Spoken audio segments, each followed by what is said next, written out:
सुनाती हूँ। आप सुनिएगा, मुझे बहुत अच्छी लगी थी तो मैं आपको सुनाती हूँ।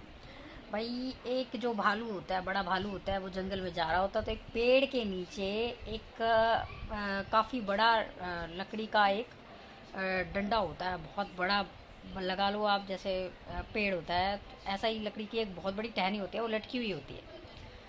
तो वो भालू उसके पास बैठता है तो हल्की सी लकड़ी उससे टकरा जाती है तो उसको बहुत गुस्सा आता है कि मुझसे कैसे टकरा गई।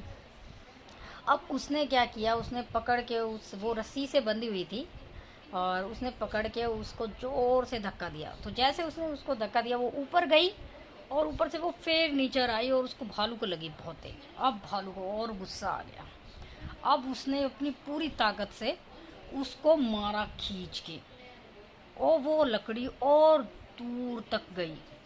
और फिर जब वापस आई तो फिर भालू को लगी, और इस बार भालू को इतनी तेज लगी कि भाई पूछो मत। अच्छा, अब भालू से रहा नहीं गया। अब उसने अपनी पूरी जान लगा दी और उसने उस लकड़ी के टुकड़े को खींच के ऊपर फेंक दिया।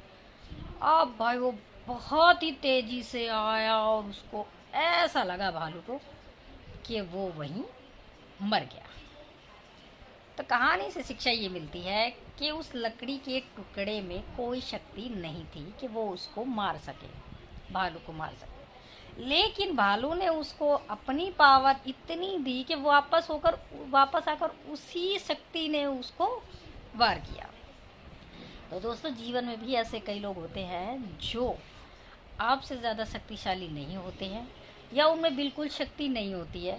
हमारा कहना, हमारा गुस्सा करना ही उन्हें शक्ति देता है, जिसकी वजह से वो हमारे ऊपर कुछ गलत तरह से प्रहार कर सकते हैं जो हमें नुकसान पहुंचा सकता है।